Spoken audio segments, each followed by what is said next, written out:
Habits every man of God should build, but they get progressively harder. Number one is to train your body consistently.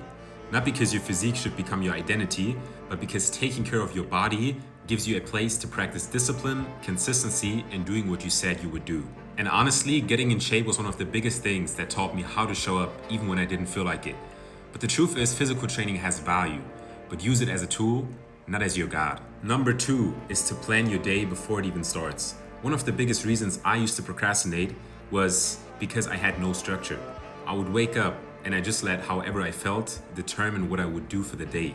Know when you're training, when you're working, when you're spending time with God, and what actually needs to get done. The plans of the diligent lead to abundance.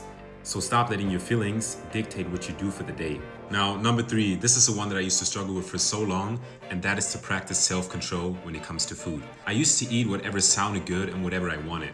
And that was one of the reasons I stayed stuck for the longest time. Now, enjoying food isn't the problem, but every craving that you have doesn't need to become something you satisfy. Your appetite is something that you should be able to control, not something that controls you.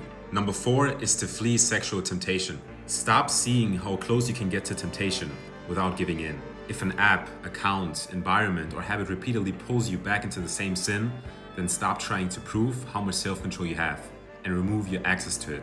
Scripture doesn't tell you to flirt with youthful passions, but rather to flee from them and pursue righteousness. And number five is to become an example worth following. And this is one of the hardest because now your decisions don't affect only you, whether it's your environment, your wife, your kids. One day somebody's always watching the way that you live. And one of the biggest things I've learned is that you can't expect to lead others well if you're not willing to lead yourself first. So be an example in your speech, your faith, the way you carry yourself, and the way that you show up. Don't just tell others the kind of person they should become, but live a life that reflects that on a daily basis.